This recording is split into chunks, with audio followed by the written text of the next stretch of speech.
So again, welcome everyone to Resources for Graduate Students, the webinar series. And this is part 2, Writing at the Graduate Level.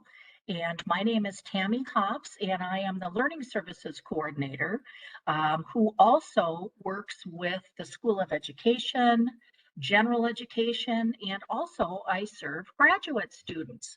It is so nice to be here tonight. And as I said, this is part 2. Ashley Fivey actually did part 1 on Tuesday. Ashley, you want to introduce yourself? Sure, thanks, Tammy.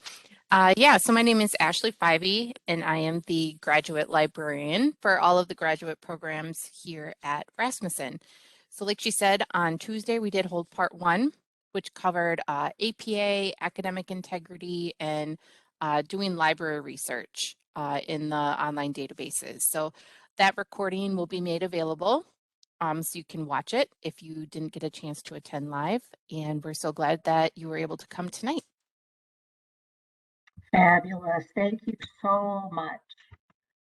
Okay, so what are we going to cover tonight? We're going to set the context with you because it's important. The way that you see yourself and you establish your identity now that you're in graduate school.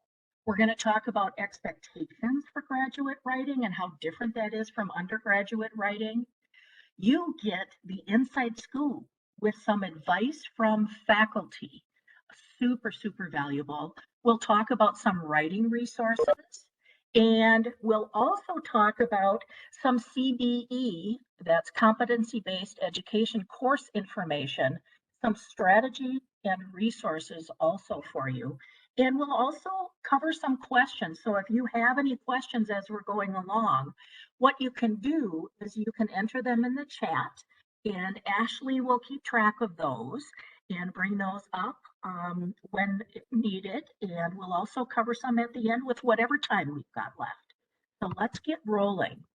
So again, I want you to picture yourself looking in the mirror, and who is this person you see? You see someone who is, and you can just include this in the chat box. How would you finish that sentence right now? I see someone who is.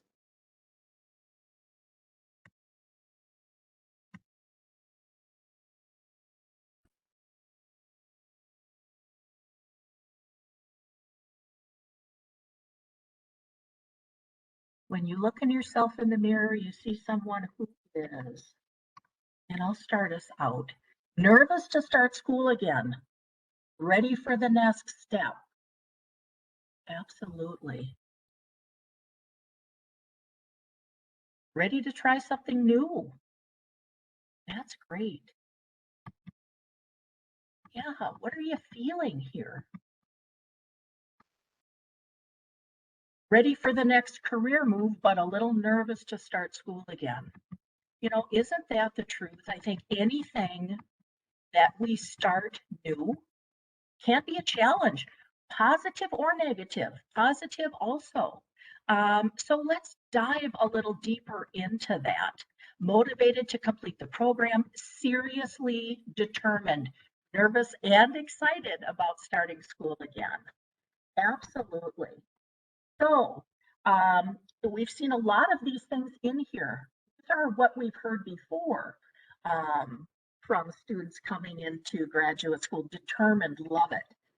Some see a parent, people who are new to this, a professional, a learner, someone who's nervous, absolutely. Hard worker, you guys have talked about that, excited. So the question here is, are you, when you look in the mirror, do you see yourself as a student or a scholar?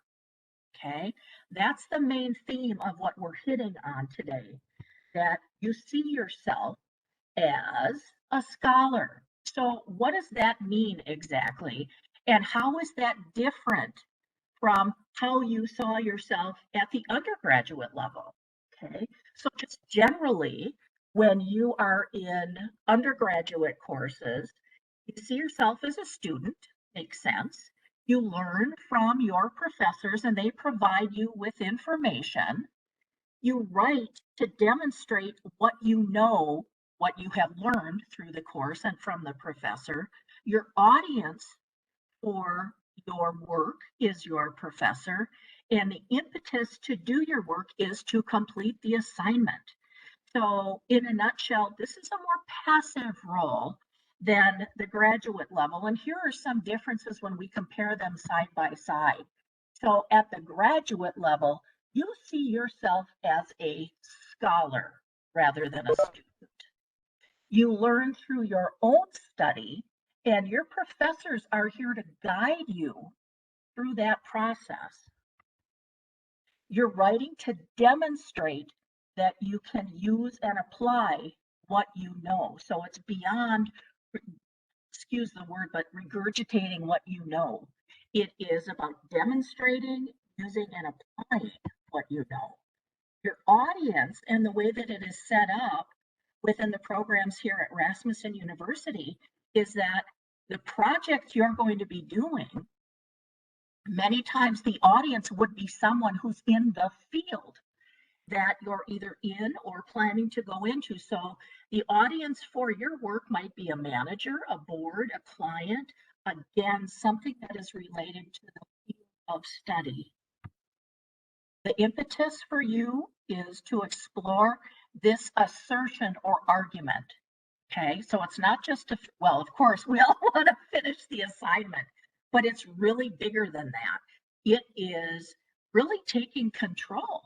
And you can see how when you compare these two, being at the graduate level, being a scholar is much more of an active role. And that's where you are. Okay, so what are some of the expectations for graduate writing?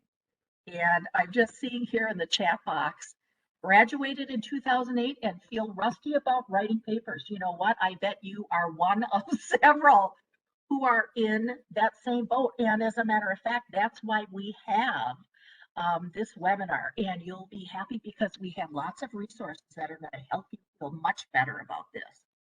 So let's take a look at what the expectations are for graduate writing so you can get a feel for all of this. And what we have now shown there are foundational level writing concepts.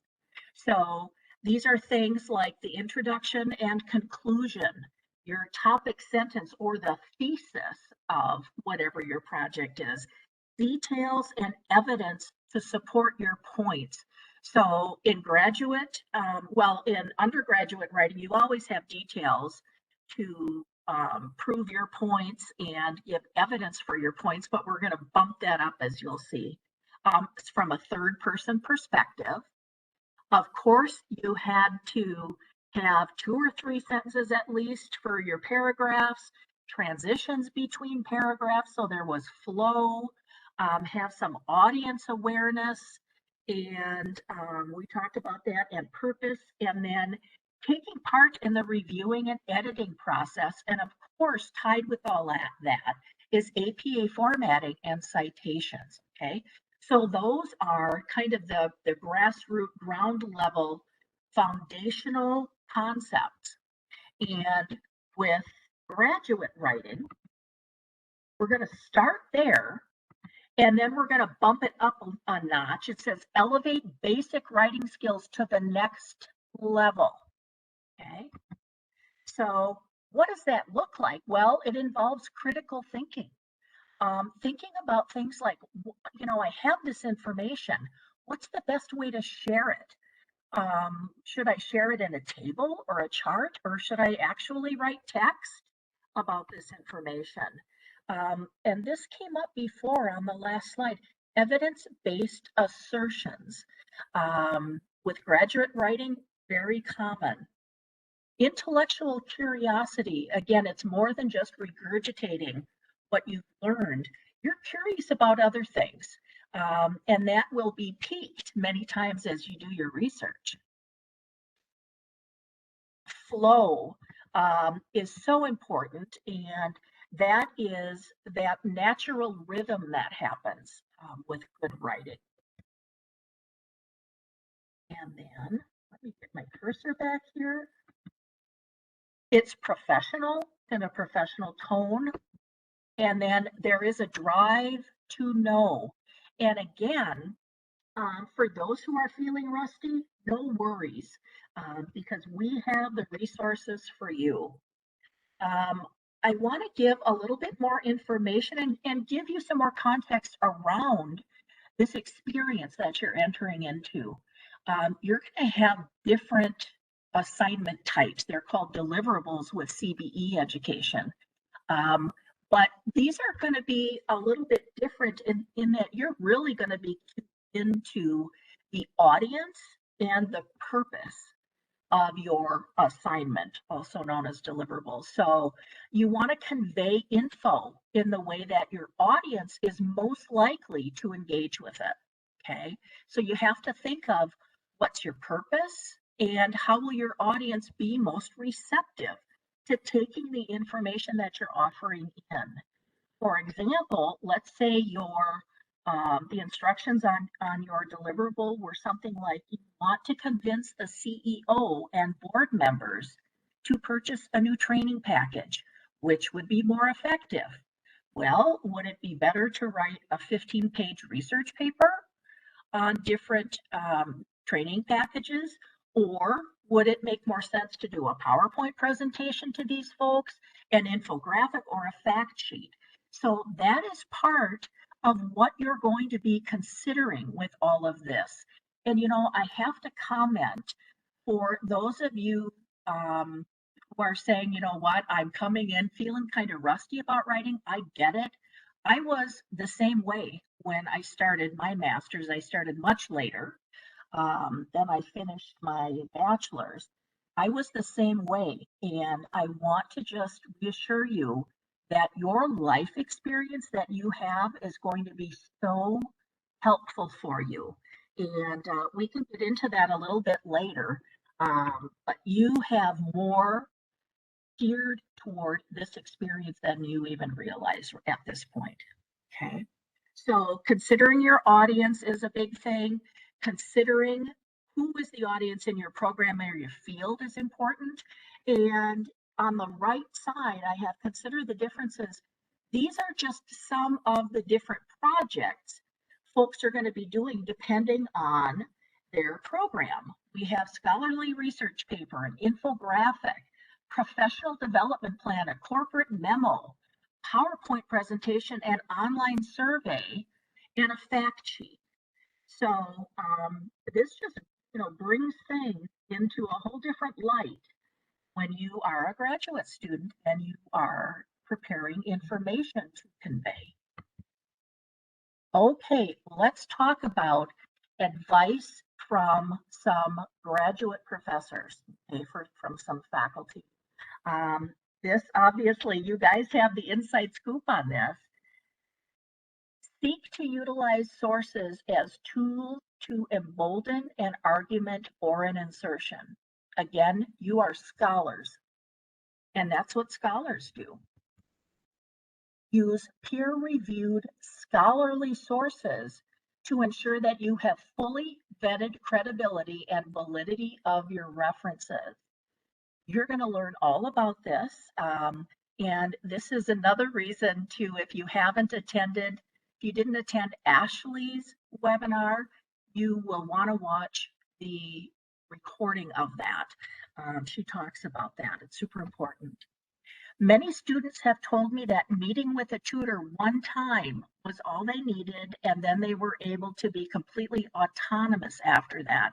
As we go through this, you will learn that you have tutoring available to you among many of the other resources. So when you feel like you need tutoring, go for tutoring. We know that our most successful students regularly use resources. Make the time to attend Rasmussen LLS webinars or watch the recordings. We just mentioned that, and such good advice. Number of topics for you. Take advantage of meeting with a librarian for one-on-one research help. I cannot express how invaluable that can be. That is a great way to get started. And I'm going to show you how to do that tonight. So you could actually do that and get ready for next week. And then, last but not least, some may see researching and citing sources as burdensome and look to cut corners. That is never a good idea and can lead to academic integrity issues. And this is no joke, particularly at the graduate level. You want to make sure that your work is your work. And again, there's more information about that in the recording of Ashley part 1 of our series.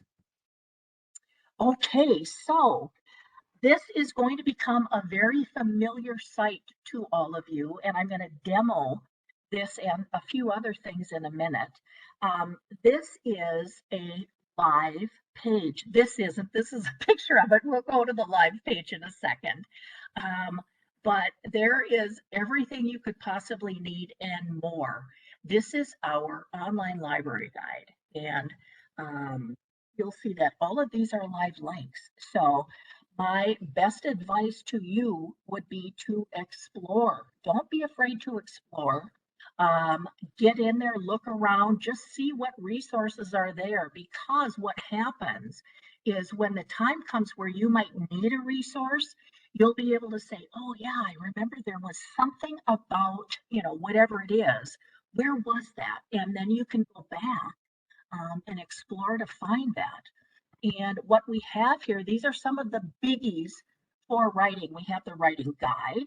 And I'm going to tell you too, another kind of magical thing about our resources is that you can go in and you have an idea, and you shortly will have an idea when you start working on things, what goes smoothly for you in terms of your writing and what might be a little rusty. With something like the writing guide, you can actually look at that and say, oh, this right here is what I need help with. And you can investigate that part of the writing guide. So you'll be able to determine where your strengths and your weaknesses are, and then respond to them by getting more information based on that information. Grammarly, you are going to love and use all the time. This is a resource that is computerized, so you can actually submit your work and get immediate feedback on a number of different things. Well, grammar, for example, just a number of different things that can help you with your writing as you're going. The writing lab, I'm going to actually do a demo for you to show you how to access that. Grammarly and Writing Lab go hand in hand. Grammarly, you get that immediate feedback as you're writing your paper. When you have a draft, then you can submit it to the Writing Lab, and an actual human being goes through it, takes about 24 hours, and they actually give you feedback on how to improve your writing. Then we're going to talk about a super important resource, and it was mentioned prior, meet with a librarian. And I'll show you where to do that also.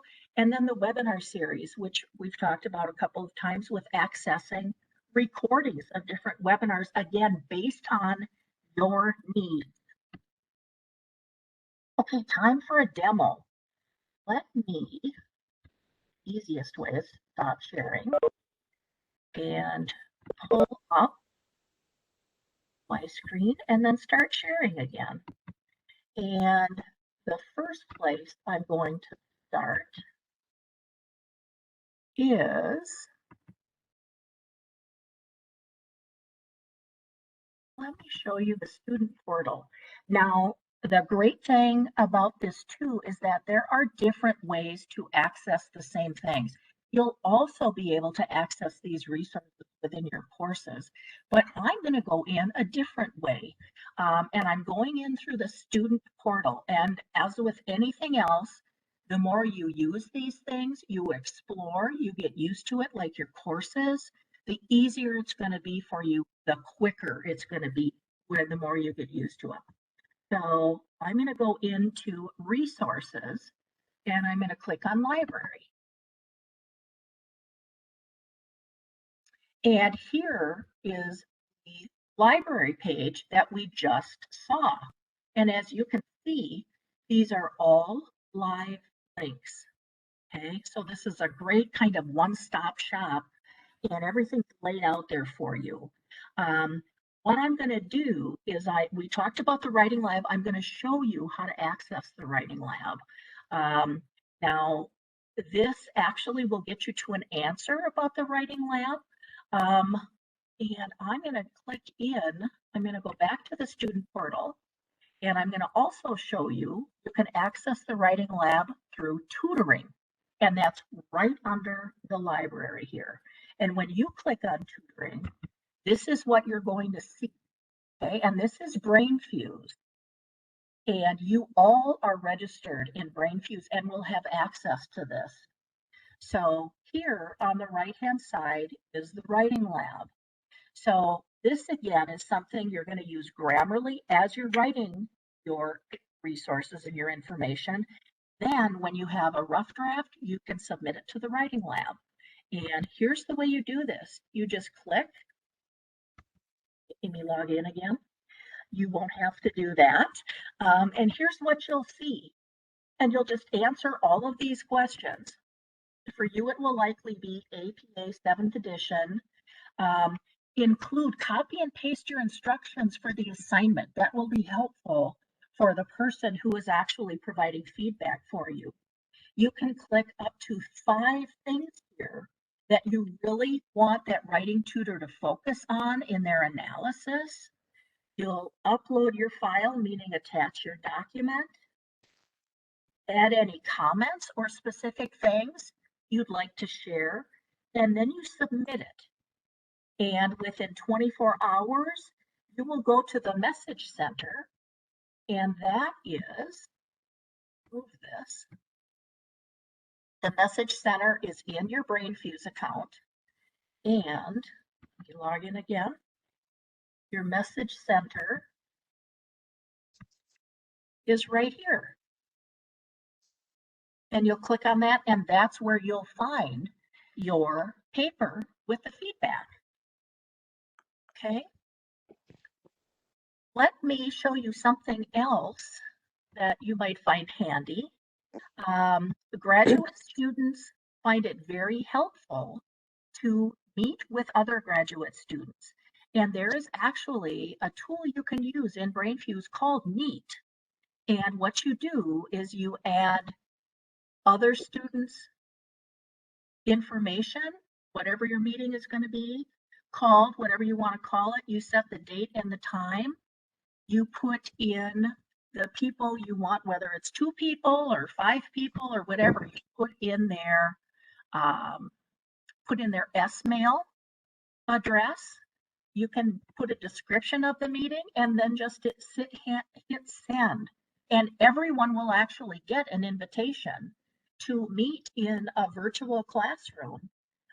24/7, it's available, and you can have a study group if you'd like. All right. So let's go back to the online library, and I want to show you what it's like when you want to meet with a librarian. And can everybody see the online library?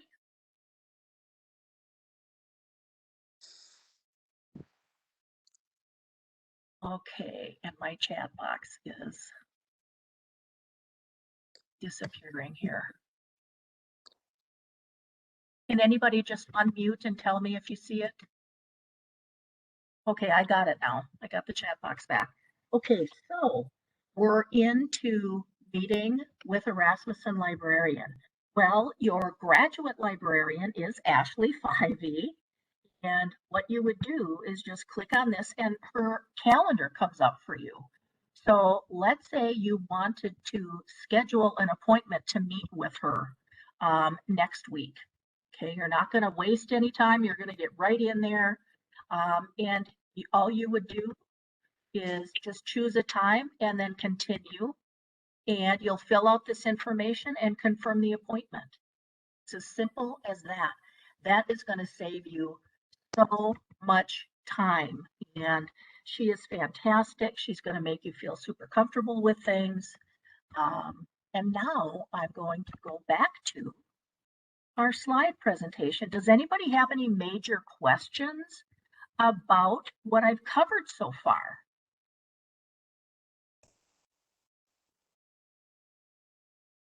Okay, get back here.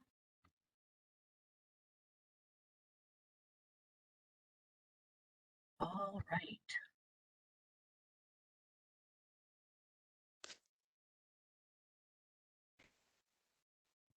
Okay, there we go. Okay, just a heads up, we do have two webinars. These are live webinars coming up on Tuesday, April 12th on APA Basics for APA formatting and APA Advanced, which would be super helpful for you all. And that's going to be on Tuesday, the 19th of April at 12:15, and both are in Central Time. And there is information in the link below. And of course, you can also access information about them through that library guide. All right, and this is just a list of the different resources that are available to you. And we'll all be able to access these links through this PowerPoint presentation. And some of these are pertaining to APA, some of them pertain to writing, most of them pertain to both. So again, good resources all the way around.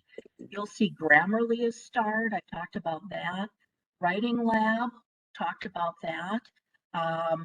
Research appointment with the librarian, talked about that, and the LLS webinar series. Again, those are, all of them are important, obviously, but those are some of the biggies that grad students find helpful right away.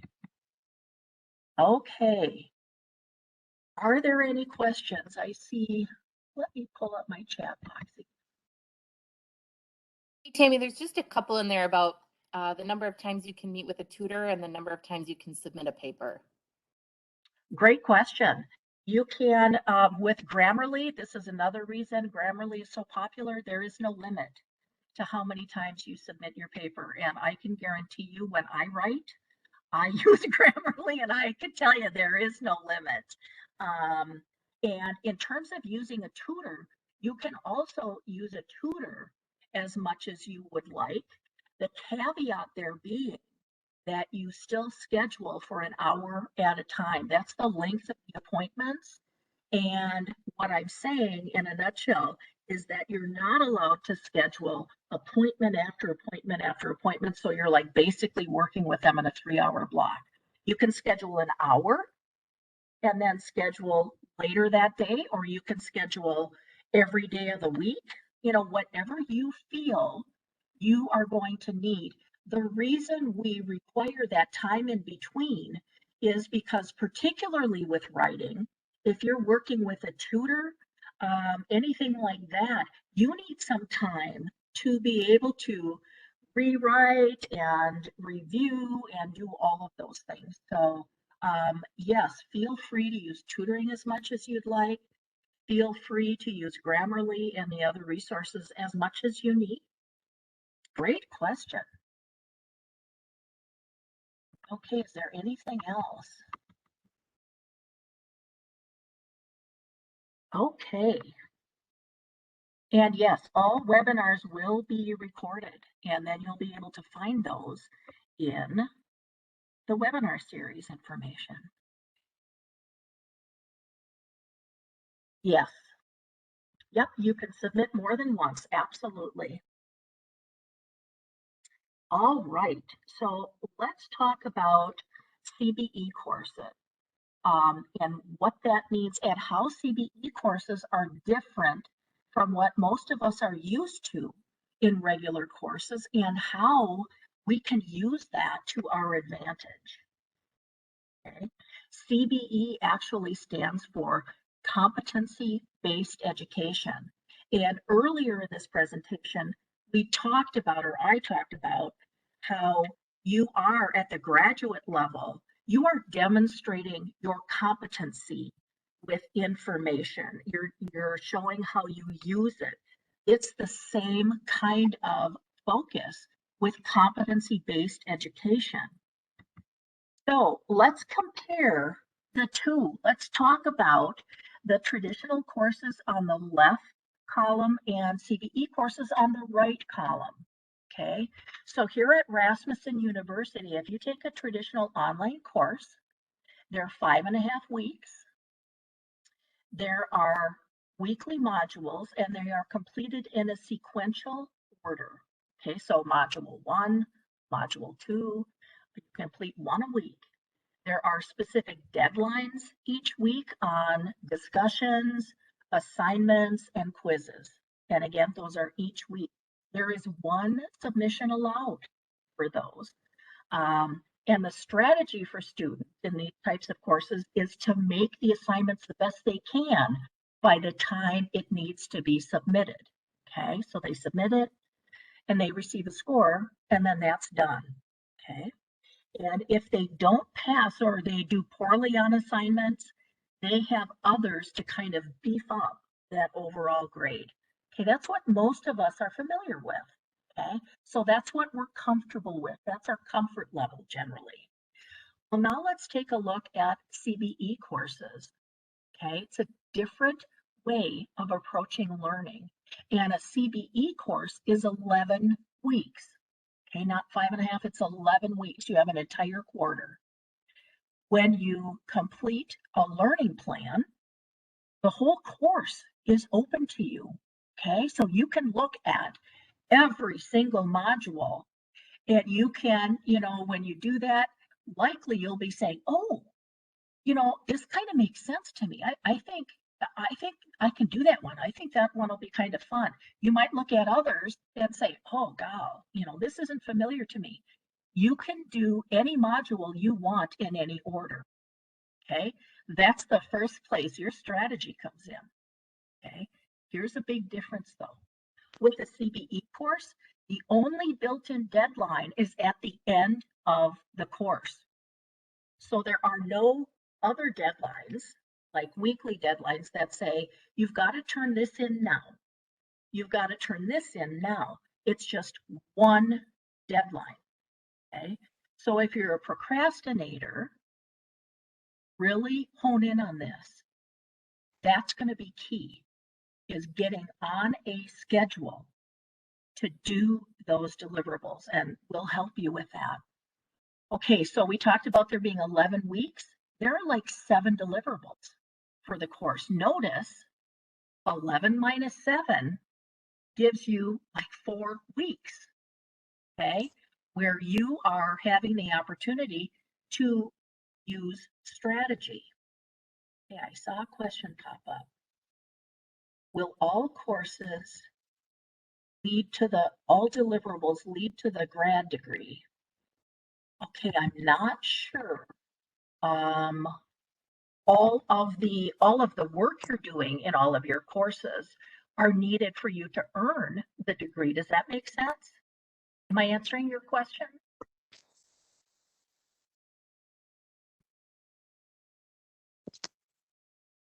Okay, I did not see an answer. Okay.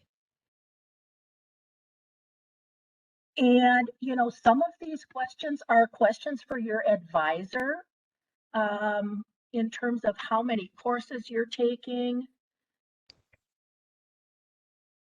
Will they affect the final degree? Assigned to 2 courses in 11 weeks. And again, that's an advisor question.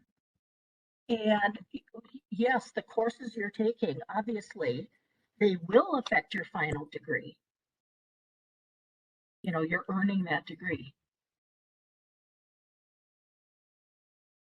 Okay, we'll get into that. That's a great question. How are CBE courses structured more specifically? Let's continue with our column here. We talked about 7 deliverables. And here is the biggest difference between traditional courses and CBE courses is that you get 3 submissions. Now, some programs have 2 submissions, but generally there are 3 submissions allowed for each deliverable. So again, you have 7 deliverables, and within those 7 deliverables, you have either 2 submissions, 2 times you can submit that for credit, or 3 submissions allowed to submit for credit. So here's the strategy with CBE. You don't have to wait to turn your assignment in until it is perfect, okay? You actually are getting credit for learning. You're getting the opportunity to earn more credit when you're learning. So let's say that I have a CBE course and I'm going to give myself a week to do each deliverable, and that's what is recommended. And we'll talk about a schedule where you have a deliverable a week for yourself. I'm going to complete that deliverable. I'm going to make sure I have all aspects of it done. It might not be my best work, but it's going to be pretty good. Week is up, I'm going to submit it. What happens then is I will get a score and I will get feedback from the faculty telling me, hey, Tammy, here's what you need to work on. Okay. Well, I can look at that feedback, know exactly where to focus to make changes and adjustments, and then resubmit it. Okay. And then the faculty will tell me what my new grade is, what my new score is, and what I need to focus on to make it better. So that's the beauty of CBE. And we'll talk and we'll look at what that actually looks like in a minute. Something to keep in mind with CBE is out of those 7 deliverables, if you do not pass one of them, so if you get a score of 1 on one of the deliverables, you do not pass the course. But remember, you have 3 or 2 different opportunities to read focused feedback and resubmit. Okay. So what this boils down to is with traditional courses, you're demonstrating knowledge and understanding and some application. With CBE courses, you're actually demonstrating your competency with those things. And that again is the difference with grad schools. So here's a different layout with this. Multiple submissions, that is your strategy. So submission 1 with CBE courses, you take a week, you use the rubric, and you'll have that for every single one of your assignments. All that says is here's what you need to do.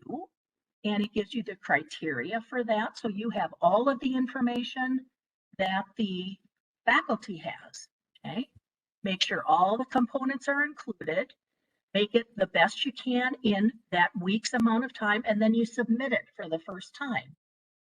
Well, what happens then, as I just said, you get the feedback and the score. And then you can ask yourself, do you want to improve it? And if you get a 1, you have to, because again, you don't want to have that 1 as your final score. So yeah, you'll submit that again by using the instructor's feedback to increase your deliverable score. Focus on exactly what they tell you to improve your work, and then submit it a second time. For some people, that might be it for a particular program. Most of them are 3 submissions, and then you would just repeat that process. Okay, so let's break this down a little bit. Let me go to this first. Okay, all of you will have access to this calendar, or you can use something on your own, whatever works better. But this is going to help you lay everything out so you can feel organized and in control. And this master calendar, it already has just sample information in here. You can use this and write your own schedule for completing your deliverables. And this has you taking 3 courses at one time, which is likely not going to happen. So, you're likely going to have whatever, 2 courses, whatever. But you can go ahead and fill this out. And again, the link is below for this. And the other thing that's included in that link is this checklist. And what it does is it gives you immediate information on what your progress is. for these CBE courses. And you'll notice on the left, it has the weeks there, and it also has the deliverables listed. Okay, so let's see what this would look like if I were doing this. Well, let's say I started in the October in the fall quarter, and I looked at all the deliverables after I finished the learning plan, and I said, wow, I think I got a pretty good understanding of the fourth deliverable there. So I'm going to give that one a shot first, because remember, I can choose the order.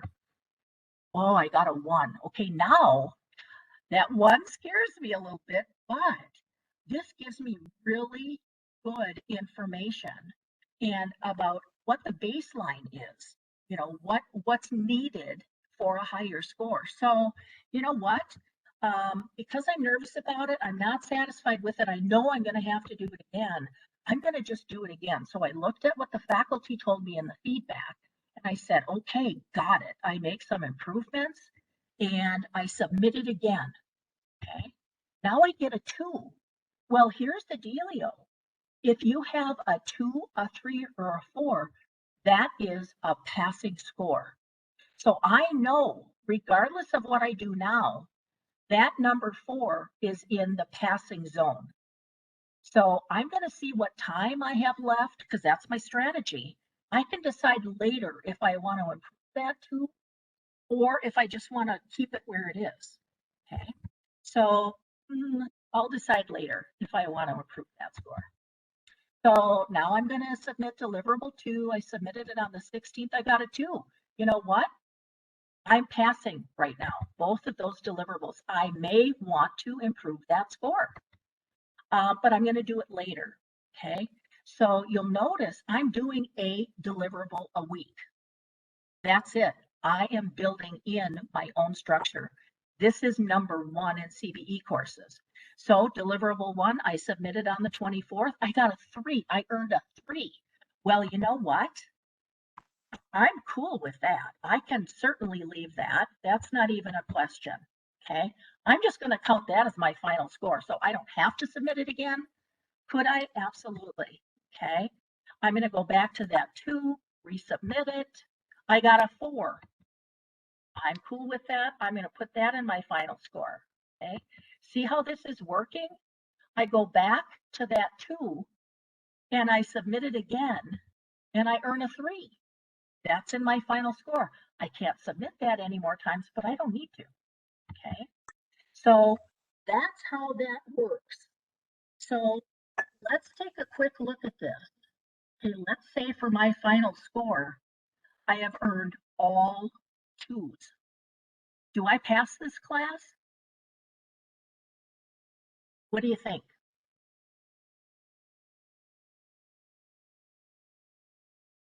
Okay, we have some mixed things. Yes, this is an absolute pass.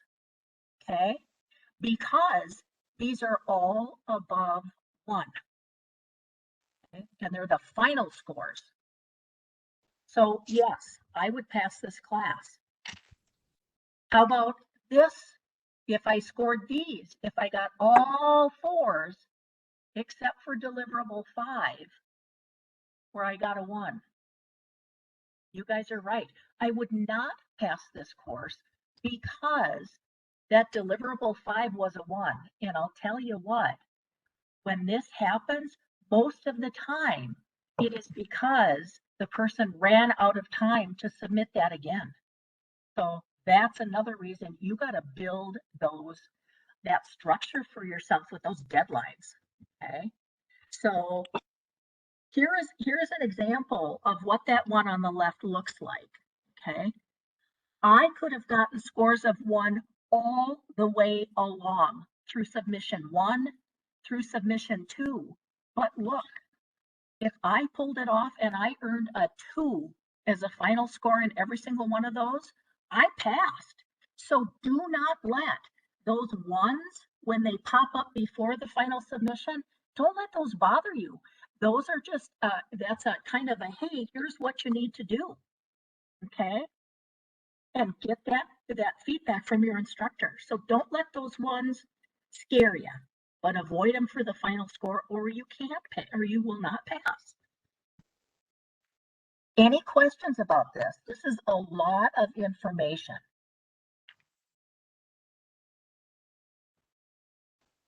Hey, Tammy, can you just clarify, just the grading, right? Like what that, like the lowest score, the highest score, and what the equivalent kind of is. Sure. Let me go back a couple of two through all these wonderful animations. Okay, so with CBE, 0 has not been submitted. Okay. And the rest is 1 through 4. And as Ashley has put in the chat, a 4 is the A range, B is with the 3s, 2s are Cs, 1s are Ds, okay? Which is with CBE, you cannot earn a D and pass the course for CBE. Okay, so on that one where I scored all 2s, my grade for that course would be in the C range, be a C. Does that make sense?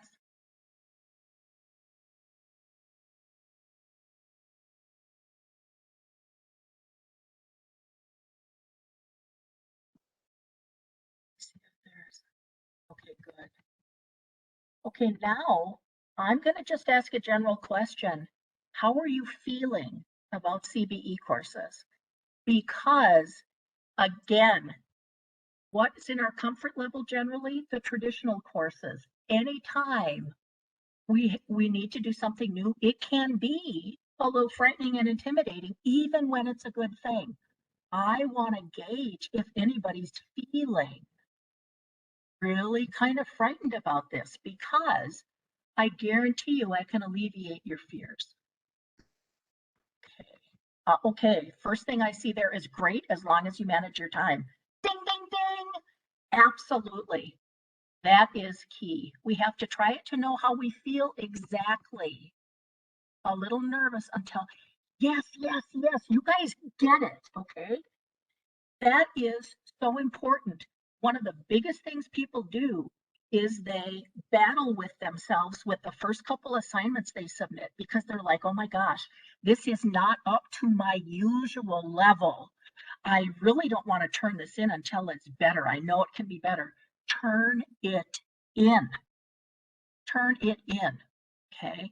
Because you need that feedback to get yourself exactly where you need to be in the shortest time possible.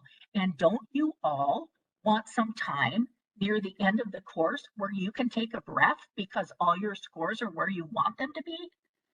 That is the deal. Use it to your advantage. Okay. Very nervous. Totally get it. Okay. This is not a traditional model, but I'm sure I'll get used to it. That is absolutely true. And you know what? Let's say you get into your first week. Okay, next week, you're going to be able to access your CBE course. You know what you're going to do, especially with things that you are nervous about, you attack them. So you get into that CBE course and you look around. That's going to be key too. The quicker you're used to that course, the quicker you're going to be able to find stuff, and you dive in. You complete that learning plan, and then your course will be opened. Then you start setting your deadlines using that calendar. If you are still nervous to the point where you just need a helping hand, you can make an appointment with a tutor or a peer educator, and they will repeat all this to you. And so, even if you are so nervous, you think you're not going to get through it, there is help there. Okay. And I'm going to put my, what is my thing called? My Rasmussen email address in the chat box for you near the end. If you are having major difficulties or if you're just freaking out, life is too short. Don't freak out. Just email me. Okay. So just a couple of things as we go back with this. Here's the common pitfalls, and we've already talked about all of these things. Not setting up a schedule as soon as the course begins. You want to set up your schedule immediately. waiting too long to start deliverables, don't put them off. Many students say, I'm going to start a deliverable every Monday, and bam, bam, bam. That's how I do it. I'm going to start one deliverable on Monday, one deliverable on Wednesday, every single week. Okay. Or time becomes a crunch and then they're rushing to complete deliverables to get them in by that end deadline, and then their work isn't what it needs to be, but they also have waited too long so that they don't have time to fix it. Okay. Not reserving time in their schedule to resubmit the deliverable. Okay. Up to 2 times or up to 3 times. So time management and strategy is what is going to make you incredibly successful with the CBE situation. So again, make a plan, do the plan. A plan is no good unless you actually look at it and do it. I say that from personal experience. And then monitor your progress and celebrate your victories along the way. Folks, especially as graduate students, you have to do this. Think about it every day and say, you know what, I worked really hard today, and I feel good about it. And I'm going to give myself a pat on the back. Maybe I'm going to buy a fancy coffee. Maybe I'm going to do something a little special. Do it. You guys work so hard. You need to recognize your own small victories and use resources as you go. Always a good idea. Again, live link with the resources. This doodad, just as a way to walk through all of this. All right. And this is a live link also. What you will find, this is from our FAQ databases, and you'll find this on our library page. This is all the CBE questions on our frequently asked questions page from that link. There is a CBE guide that you can access from there. So there's lots of resources. And if you have questions about this, look at that library guide first. If you still have questions, don't be afraid to reach out to me. I'm more than happy to help you. Okay, are there questions? Or I should say, what are your questions?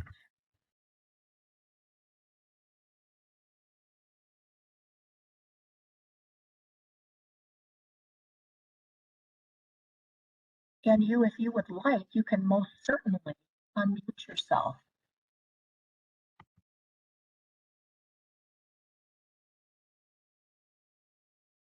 And I just put my email there for you.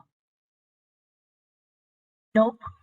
Well, I guess I am. It's just a question on the PowerPoint slide. Can you see that? A question mark? Okay, good. So that is the end of my information this evening. Again, if you are freaking out, if you're hitting the wall, go to that library thing first. If you are still really having nerves about things, shoot me an email and I'll show you where to go, and we'll take it from there. Great. I'll stop sharing my screen. Wonderful. Okay, well, I will close for the evening. And I see a quick one. Hey, Tammy, sorry. Yes, that's They were okay. just wondering if you could just provide an example of a deliverable, kind of showing that they're not all papers. You know what? I can go back here on my slides because there was a list of different deliverable items that I actually took at that time from deliverables. It's that list. Let me get to the right slide here. And I'll share my screen and I'll show you. And these are from a number of the different programs. So no, you're not going to be doing all papers through your entire time with your grad program. Okay, can you see this? Never mind, I'll just go back. Are you seeing me?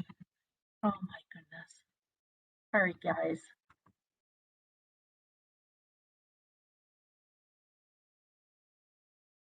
Okay. Okay, can you see this? Consider the assignment type. Okay, here's examples of what different programs have for different deliverables. There is a scholarly research paper in a class. In another one, the students make an infographic. Another one is a professional development plan. Another one is a corporate memo. One is a PowerPoint presentation, an online survey, and there's even a fact sheet. So these are examples of different deliverables um, that are in the different programs. Does that answer the question at all? Go back to the chat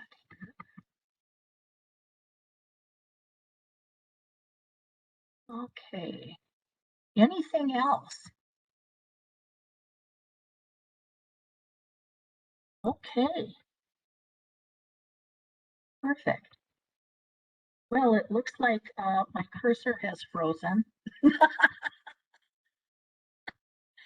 Oh, okay. I can stop sharing now. All right. If anybody has any other questions, shoot me an email and we will go from there. And everybody have a wonderful Friday Eve and hit the ground running next week. You are very well prepared, more so than you think, and you're going to do a great job. So just go out there and get it. Thanks, everybody. Bye bye.